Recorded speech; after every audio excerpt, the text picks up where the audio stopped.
Assalamualaikum warahmatullahi wabarakatuh. Saya Musliar Kasim dari segenap Sivitas Akademika Universitas Baitur Rahmah. Dari tempat saya berdiri dalam Masjid Baitur Rahmah, saya menyampaikan selamat memasuki bulan suci Ramadan tahun 1443 Hijriah. Mari kita laksanakan puasa dengan sebaik-baiknya, termasuk amalan-amalan yang meningginya.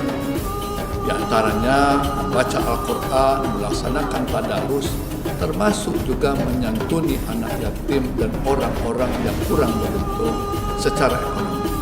Mudah-mudahan dengan kepedulian kita kepada mereka merasakan nikmatnya menjadi seorang Muslim yang baik. Mudah-mudahan setelah melaksanakan puasa 1 bulan penuh, keimanan kita bertambah, keislaman kita semakin kokoh, sehingga bisa kita implementasikan kegiatan yang sudah kita laksanakan pada bulan Ramadan dalam kehidupan kita sehari-hari. Selamat berbuka setelah beduk berbunyi pada setiap hari. Demikian saja. Billahi taufiq wal hidayah. Assalamualaikum warahmatullahi wabarakatuh. Bismillahirrahmanirrahim. Assalamualaikum warahmatullahi wabarakatuh. Alhamdulillah alladzi amarana bi dzikrihi dzikran katsira. Asyhadu an la ilaha illallah wahdahu la syarikalah wa asyhadu anna Muhammadan abduhu wa rasuluh la nabiyya ba'dah. Para pemirsa dan pendengar di mana saja berada, kaum muslimin dan muslimat, soimin dan soimat, mudah-mudahan dalam lindungan dan kasih sayang Allah. Jumpa kembali kita membahas kajian kita di bulan Ramadan, dan saat ini adalah terkait dengan keutamaan mencari ilmu. Para pemirsa, Allah memerintahkan kepada umatnya agar selalu menuntut ilmu, karena dengan menuntut ilmu akan berdampak kepada kehidupan kita sehari-hari. Na'udzubillahi minasyaitonirrajim. Bismillahirrahmanirrahim. Wa 'allama Adama al-asma'a kullaha thumma 'aradahum 'alal malaikah.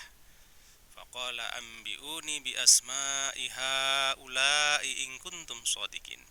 Qalu subhanaka la ilma lana illa ma 'allamtana innaka antal alimul hakim.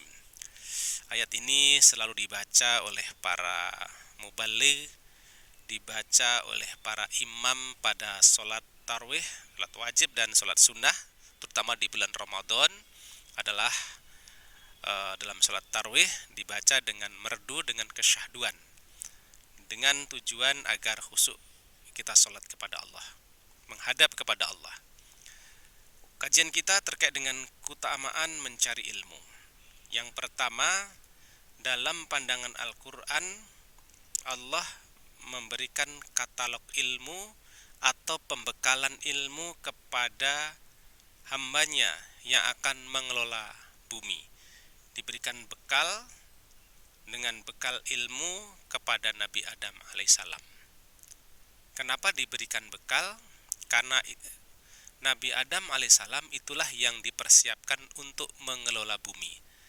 Maka keutamaannya adalah ketika kita ingin mengelola sesuatu, ingin menghadapi kehidupan ini, ajaran Islam memberikan kewajiban untuk membekali diri dengan ilmu.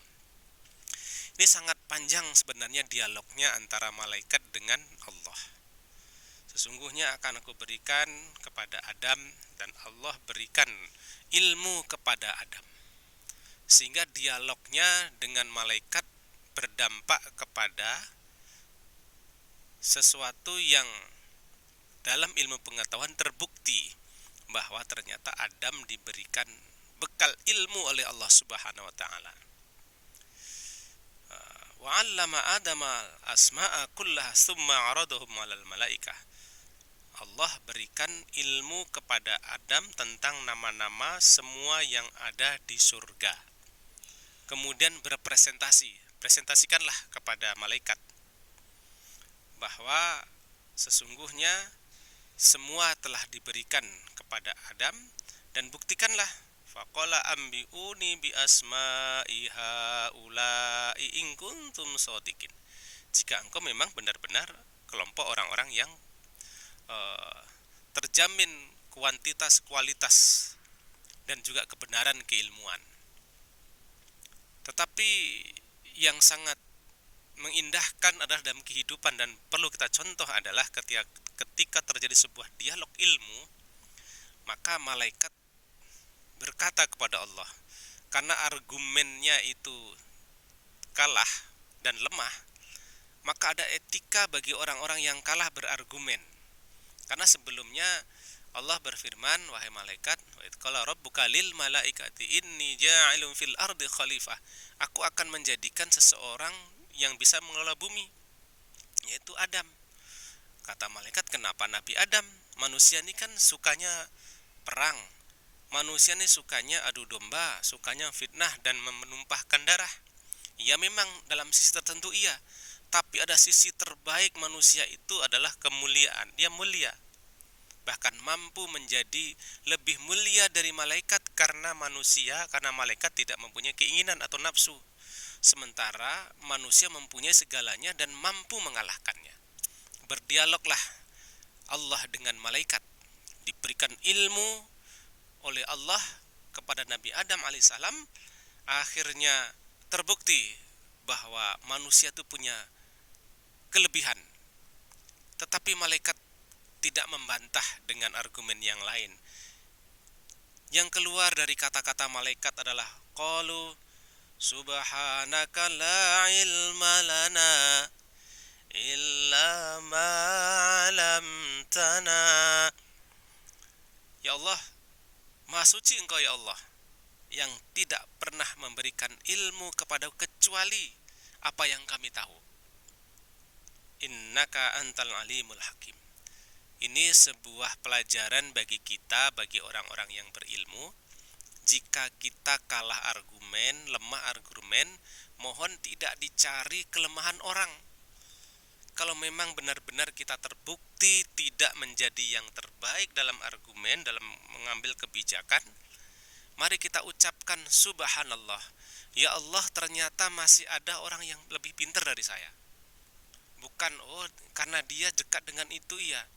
Ada seorang mahasiswa bagus nilainya, kemudian dapat bagus, teman-temannya tidak dapat nilai yang bagus.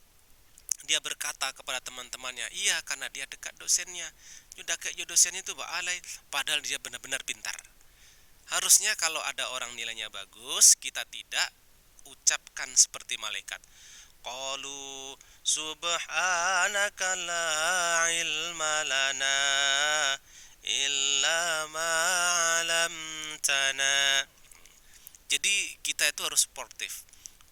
Ternyata di atas langit itu masih ada langit. Inilah hikmah kita menuntut ilmu, agar kita mempunyai hati yang lapang, kelapangan hati, kemudian menerima dengan penuh kerendahan hati. Jika semakin bertambah ilmunya, para ulama mengatakan kullama zada ilmuhu zada tawadu'u. Orang-orang yang baik, orang yang berilmu itu ketika bertambah terus ilmunya, dia semakin rendah hati. Ada orang yang ilmunya tinggi tapi tinggi hati, berarti dia tidak dalam koridor untuk hidayah Allah. Para pemirsa dan para pendengar di mana saja berada, kaum muslimin dan muslimat yang sedang melaksanakan ibadah puasa, maka mudah-mudahan yang hadir di dunia virtual yang mendengarkan kegiatan ini, mudah-mudahan menjadi orang-orang yang diberikan katalog ilmu oleh Allah, sehingga kita menjadi orang-orang yang sukses. Orang-orang yang sukses itu sebenarnya hidupnya santai. Apa bukti santainya? Dia sempat sholat subuh di masjid, mendengar ceramah setelah subuh, karena dia sukses mengatur, memanage waktu. Setelah itu dia pergi ke kantor, sama kinerjanya tidak malas, dia tetap memberikan yang terbaik, maka dia bisa melakukan kegiatan karena masih santai. santai itu punya waktu untuk melakukan sesuatu. Kemudian dia sempat membaca Al-Quran. Karena santainya bisa membaca Al-Quran, waktunya masih cukup. Jadi dia mampu memanage waktu. Itulah orang-orang yang sukses. Itulah sebenarnya sukses itu orang yang santai, bisa melakukan segala hal. Semua dilakukan karena tahu tentang ilmunya. Oleh karena itu, ilmu akan menambah nilai dari setiap amalan, dalam arti amal dan ibadah kita yang bernilai di hadapan Allah Subhanahu wa taala. Kaum muslimin dan muslimat yang kita hormati, kisah juga seorang nabi yaitu Nabi Musa juga selalu berdoa kepada Allah dan menginginkan pada Allah bagaimana menambah agar hidup ini menjadi lapang dada. Di antaranya adalah dia bertanya, Ya Rabbi, ayu khalqika a'lam. Ya Allah, siapakah di antara hamba-hambamu di bumi ini yang lebih tahu, lebih tinggi ilmunya? Atau bagaimana caranya bagi orang-orang yang selalu tandanya? Ayu khalqika a'lam alaik. Siapakah mereka yang lebih berilmu pengetahuan? Saya akan melihat bagaimana caranya. Apa jawab Allah? Qala allazi yaltamisu ila ilmihi ilma ghairihi. Wahai Musa, orang yang berilmu pengetahuan itu adalah orang-orang yang selalu belajar kepada orang lain. Cobalah hari ini, adakah kita mau belajar dengan orang lain? Orang yang berbeda dengan kita ilmunya, berbeda karakternya, berbeda pola kinerjanya. Maukah kita belajar? Karena dampaknya akan menjadi lebih baik. Sehingga Nabi Musa melanjutkan, Ya Allah, saya kan seorang Rasul. Kemudian kemana dong saya harus berilmu dan menuntut ilmu dan belajar kepada yang lain? Allah menunjukkan, engkau belajar kepada Nabi. Rasul dan Nabi kan tinggi Rasul pangkatnya. Tapi engkau harus belajar kepada seorang Nabi, yaitu Nabi Khidir. Kenapa aku harus belajar dengan Nabi Khidir? Karena tidak ada jaminan semua orang menguasai ilmu. Ternyata hasil riset atau penelitian dalam Islam, Nabi Musa menguasai ilmu-ilmu realitas, ilmu-ilmu yang empiris yang nampak. Sedangkan Nabi Khidir menguasai ilmu-ilmu yang non-realitas, menguasai ilmu hati, menguasai intuisi, atau yang dikatakan dia punya rasa psikologi. Dia mengerti apa yang akan terjadi sebelum orang mengetahuinya. Ternyata ada kelebihan seseorang yang diberikan dan ada kelemahannya. Belajarlah Nabi Musa kepada Nabi Khidir, walaupun dampaknya pertama tidak sabar mengikutinya. Sehingga apa kata Nabi Khidir? Wahai Musa, engkau pasti tidak sabar ketika mengikuti aku. Kemudian Nabi Musa dengan penuh kegigihan diikutilah Nabi Khidir, ternyata mempunyai ilmu-ilmu yang dia tidak jumpai atau tidak pernah miliki. Itulah dampak dari bagaimana keutamaan ilmu. Ketika kita mampu belajar, ternyata masih ada aspek-aspek yang belum kita ketahui. Sesungguhnya kelebihan seseorang menjadi peluang amal bagi kita. Juga begitu sebaliknya, kekurangan orang lain menjadi kitalah yang mengisinya. Ada orang-orang yang tidak bisa berkomunikasi dengan baik dengan bawahannya, sementara kita bisa berempati. Mudah-mudahan kedatangan kita, keberadaan kita di dunia kerja, di tempat kerja, di tempat kita mengajar, menjadikan ilmu kita, ilmu yang mampu mewarnai, ilmu yang mampu diikuti dan diizinkan untuk diikuti. Karena kita mampu untuk selalu berilmu, mengutamakan keilmuan, sehingga tidak pernah lelah kita untuk selalu belajar. Para pemirsa dan pendengar di mana saja berada, itulah terkait dengan yang pertama, bagaimana dampak ilmu menjadi kita orang-orang yang rendah hati, menjadi orang-orang yang mampu menerima orang lain. Yang kedua, keutamaan mencari ilmu ketika kita sudah mendapatkan, dampaknya adalah bahwa setiap amal perbuatan harus didasarkan dengan ilmu. Beramal pun harus dengan ilmu, sehingga amal ibadah kita itu lebih berkualitas. Di bulan Ramadan hari ini juga harus kita tambah tentang fikih Ramadan. Setiap saat kita harus menambah ilmu kita tentang ibadah. Mana tahu bacaan kita yang belum bagus, bacaan Al-Quran kita.